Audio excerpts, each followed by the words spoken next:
साहित्य की कक्षा में आप सभी का स्वागत है। आज हिंदी साहित्य की कक्षा 7 का अध्याय कदम का पेड़ हम पढ़ने जा रहे हैं। इस अध्याय को हम एक कविता के माध्यम से पढ़ेंगे। इसका अध्याय की रचयिता सुभद्रा कुमारी चौहान है। वैसे आप क्या ये बात जानते हैं कि हिंदी साहित्य हमें सिर्फ बोलना यानी सिर्फ भाषा ही नहीं सिखाता, अपितु जीवन जीने की कला, उसके महत्व और उसके मूल्यों से भी हमें अवगत कराता है। तो आइए बिना किसी देरी इस अध्याय को हम प्रारंभ करते हैं। यह है अध्याय 5, कदम्ब का पेड़। ये एक कविता है। आइए इसे शुरू करते हैं। पाठ परिचय के माध्यम से हम जानेंगे कि यह सुभद्रा कुमारी चौहान की एक बड़ी मन भावन यानी मन को भाने वाली कविता है। इसमें एक बालक ने कदम के पेड़ को देखकर अपनी माँ के साथ में शरारत करने की कल्पना यानी विचार किए हैं, सपने देखे हैं। आइए इस कविता को पढ़ते हैं। यह कदम्ब का पेड़ अगर माँ होता यमुना तीरे, यानी वो कहता है कि हे माँ, यदि ये कदम कदम का जो पेड़ है वो यमुना के किनारे होता, तीरे यानी किनारे होता, तो मैं भी उस पर बैठ कन्हैया बनता धीरे धीरे। तो उस कदम के पेड़ पर बैठकर मैं भी धीरे धीरे कन्हैया यानी भगवान श्री कृष्ण का जो बाल रूप था वो उसके समान बन जाता। ले देती मुझे ले देती यदि मुझे बांसुरी तुम 2 पैसे वाली, किसी तरह नीचे हो जाती यह कदम की डाली। यदि तुम मुझे माँ एक बांसुरी दिला देती जो 2 पैसे में आती थी, और उसी बांसुरी की वजह से ये जो कदम की डाली है वो मेरे लिए झुक जाती, क्योंकि भगवान श्री कृष्ण इतनी मधुर बांसुरी बजाते थे, मुरली बजाते थे, जिससे कदम के पेड़ की डालियां भी उनके लिए झुक जाया करती थी। तुम्हें नहीं कुछ कहता पर मैं चुपके चुपके आता, उस नीची डाली से अम्मा ऊंचे पर चढ़ जाता।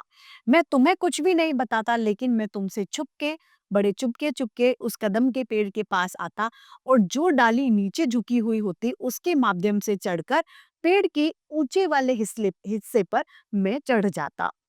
वहीं बैठ फिर बड़े मजे से बांसुरी बजाता, और उस कदम के पेड़ पर बैठकर मैं मजे से क्या बजाता? बांसुरी बजाता। अम्मा अम्मा कह बंसी के स्वर में तुम्हें बुलाता। मैं अम्मा अम्मा करके बांसुरी में से धुन निकालता, और वो धुन तुम सुनती। सुन मेरी वंशी को माँ तुम इतनी खुश हो जाती, और मैं जो वो मधुर बंसी बजाता और जिसमें अम्मा का स्वर निकलता तो दो तुम सुनती, तो तुम खुशी के मारे ओतप्रोत हो जाती, तुम्हारा मन खुशी से भर जाता। मुझे देखने काम छोड़कर तुम बाहर तक आती, और तुम उस मधुर बंसी को बजते हुए देखने के लिए अपने सारे कामों को छोड़कर मेरे पास आ जाती। तुमको आता देख बांसुरी रख में चुप हो जाता, पत्तों में छुपकर देरे से फिर बांसुरी बजाता। और जब तुम मुझे देखने आती तो मैं तुम्हें देखकर छुप जाता, और बांसुरी को फिर से धीमे से पत्तों के बीच में छुपकर फिर से बजाता। गुस्सा होकर मुझे डांटती, कहती नीचे आजा, पर जब मैं ना उतरता हंसकर कहती मुन्ना राजा। तो इस बात से क्रोधित हो जाती और गुस्सा होकर मुझे कहती तू अब नीचे आ जा, बड़ा जल्दी नीचे आ जा।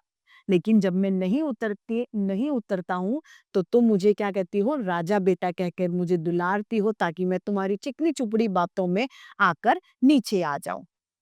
नीचे उतरो मेरे भैया तुम्हें मिठाई दूंगी, नए खिलौने माखन मिश्री दूध मलाई दूंगी।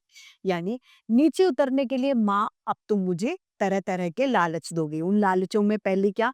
तुम्हें मिठाई दूंगी, तुम्हें दूध मिश्री खिलाऊंगी, तुम्हें मक्खन खिलाऊंगी। इस तरीके का तुम मुझे लालच देने लगोगे।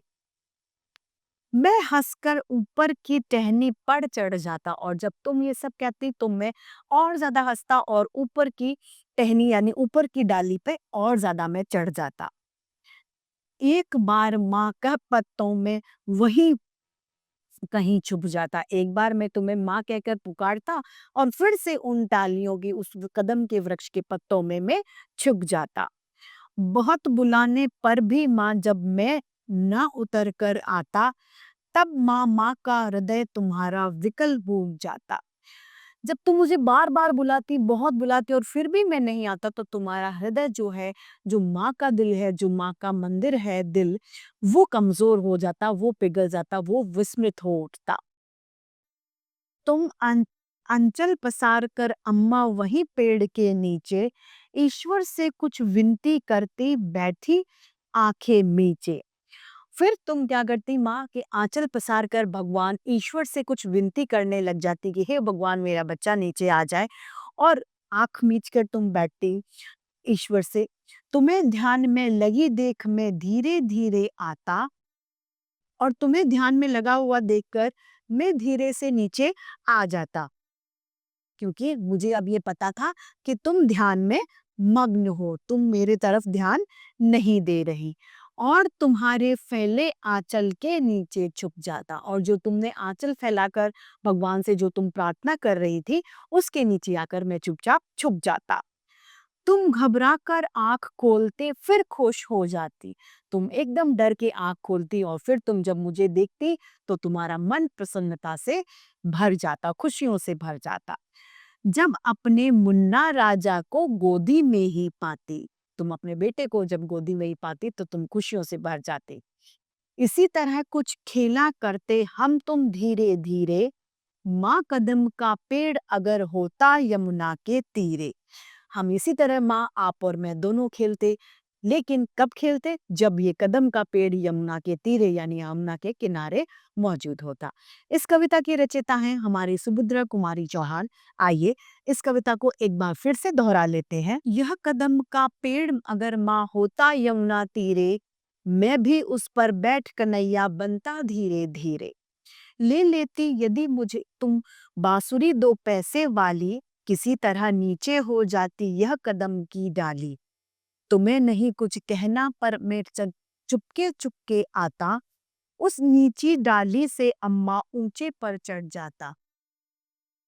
वही बैठ फिर बड़े मजे से मैं बांसुरी बजाता, अम्मा अम्मा कह बंसी के स्वर से तुम्हें बुलाता। सुन मेरी वंशी को माँ, तुम इतनी खुश हो जाती, मुझे देखने काम छोड़कर तुम बाहर आते। तुमको आता देख बांसुरी रख मैं चुप हो जाता, पत्तों में छुपकर धीरे से फिर बांसुरी बजाता। गुस्सा होकर मुझे डांटती कहती नीचे आजा, पर जब मैं न उतरता हंसकर कहती मुन्ना राजा। नीचे उतरो मेरे भैया तुम्हें मिठाई दूंगी, नए खिलौने माखन मिश्री दूध मलाई दूंगी।